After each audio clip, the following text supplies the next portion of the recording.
Hello everyone, welcome to this next lecture of answer writing session जिसमें हम geography के कुछ टॉपिक्स के पॉसिबल क्वेश्चंस के आंसर जो है वो डिस्कस करने की कोशिश कर रहे हैं। अभी का हमारा क्वेश्चन है what is delta, explain the conditions necessary for its formation. ठीक है, डेल्टा होता क्या है और क्या कंडीशन नेसेसरी होती हैं डेल्टा फॉर्मेशन के लिए। तो अगर हमें डिफाइन करना है तो delta is a depositional landform. सबसे पहले बताएंगे डिपोजिशनल है कि इरोजनल है। तो it is a depositional landform formed at the mouth of river. क्या है डिपोजिशन लैंडफॉर्म है, कहाँ बनता है, at the mouth of river, है ना, जहाँ पे सेडिमेंट सप्लाई जो है वो ज़्यादा हो जाती है कैरिंग कैपेसिटी से वेव के, है ना, and a current to remove it causing sediments to accumulate and a coast line to build outwards. ठीक है, ये जो है डेल्टा की डेफिनेशन हम यहाँ पे लिख सकते हैं। ठीक है, उसके बाद में क्या क्या इंपॉर्टेंट कंडीशंस होती हैं। First is sediment load. Abundant sediment load होना चाहिए। डेल्टा बनने के लिए सबसे पहले रिवर के पास में सफिशिएंट सेडिमेंट्स होने चाहिए। रिवर के अपर बेसिन में वेदरिंग प्लस इरोजन होती है, तो सेडिमेंट प्रोडक्शन होता है, रिवर ट्रांसपोर्ट करती है उनको और माउथ पर उन सेडिमेंट को जो है सप्लाई करके अक्यूमुलेट कर देती है।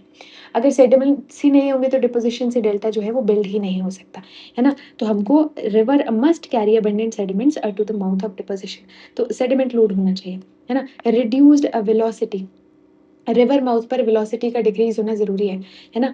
River river enters standing water, velocity falls reducing its transport capacity. अभी कम होना क्यों चाहिए। रिवर जब लैंड से सी की तरफ, लैंड से सी या लेक में एंटर करती है तो चैनल कन्फाइनमेंट जो है वो सडनली रिड्यूस हो सकता है, वाटर स्प्रेड आउट करता है और वेलोसिटी कम होती है। वेलोसिटी कम इसलिए होती है क्योंकि सेडिमेंट जो लोड है वो ओवर पार कर ले रहा है जो हमारी रिवर है उसकी वेलोसिटी।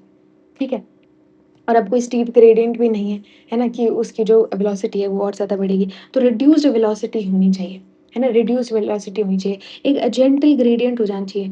स्टीप ग्रेडियंट हुआ तो under the influence of gravity जो है वेलोसिटी बढ़ जाएगी, है ना। तो एक जेंटल ग्रेडियंट होना चाहिए। Low channel gradients near the mouth favours sediment deposition. इसकी वजह से क्या होता है, सेडिमेंट अच्छे से डिपॉजिट हो पाता है और चैनल जो है अच्छे से बाइफरकेट हो पाता है। ठीक है, वीक वेव एनर्जी होनी चाहिए। वेव की एनर्जी भी वीक होनी चाहिए, क्योंकि अगर फास्ट होगी तो जो डिपोजिशन किया वो उसको बहा के ले जाएगी, तो जो है एक्यूमुलेट हो ही नहीं पाएगा।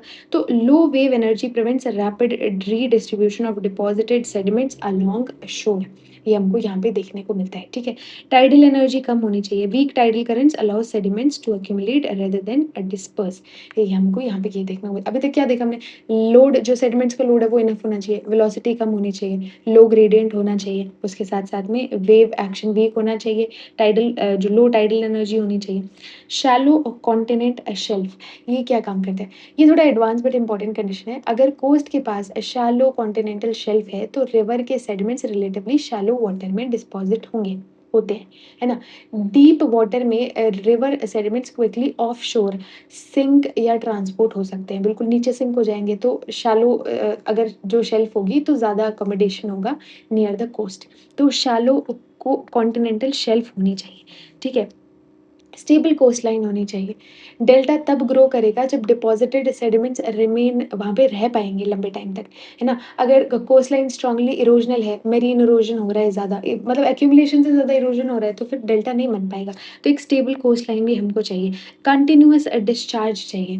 कंटिन्यूस डिस्चार्ज, इसका क्या मतलब है, डेल्टा को कंटिन्यूस सेडिमेंट सप्लाई चाहिए। अगर रिवर का डिस्चार्ज रेगुलर है तो रेगुलर वाटर फ्लो आएगा और रेगुलर सेडिमेंट डिलीवरी भी होगी, है ना। Perennial reverse generally more reliable होती हैं, सेडिमेंट डिलीवरी प्रोवाइड कर सकती हैं। ऑल्दो एक्चुअल जो डेल्टा है वो उसकी growth depends upon sediment quantity and course and coastal processes. ठीक है, लिमिटेड लॉन्ग शोर ड्रिफ्ट, इसका क्या मतलब है, कोस्टल करंट्स सेडिमेंट को कोस्ट लाइन के अलोंग मूव कर सकते हैं, है ना। तो अगर लॉन्ग शोर ड्रिफ्ट जो है वो स्ट्रांग होगा तो सेडिमेंट माउथ से दूर ट्रांसपोर्ट हो जाएगा, है ना। डेल्टा डेवलपमेंट कम होगा। लेकिन अगर लॉन्ग शोर ड्रिफ्ट वीक है तो sediments will remain near the mouth, accumulation ज़्यादा होगा, डेल्टा फॉर्मेशन फेवर्ड रहेगा थोड़ा सा, है ना। तो weak coastal current reduces lateral removal of sediment from the river's mouth.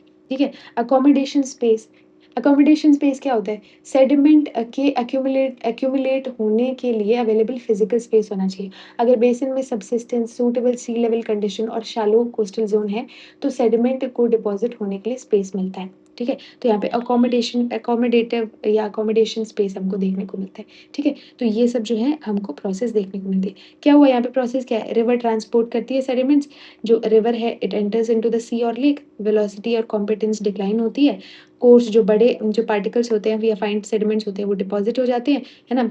और माउथ बिकम्स शैलो, रिवर जो है डिस्ट्रीब्यूटरीज़ में डिवाइड हो जाती है और सेडिमेंट एक्यूमुलेट करता है प्रोग्रेसिवली और डेल्टा जो है वो ग्रो करता रहता है। ठीक है? These are the conditions for delta formation. क्या देखा हमने? हमने देखा सेडिमेंट अच्छा होना चाहिए, है ना? वेलोसिटी कम होनी चाहिए, स्टेबल कंडीशंस होनी चाहिए, है ना? वीक वेव्स होनी चाहिए, जो टाइडल करंट्स हैं वो भी इतने ज़्यादा वो डिस्टर्बिंग नहीं होने चाहिए, अकोमोडेटिव स्पेस होनी चाहिए, तो ये सब चीज़ें हमने देखी। कंक्लूजन में क्या लिखेंगे?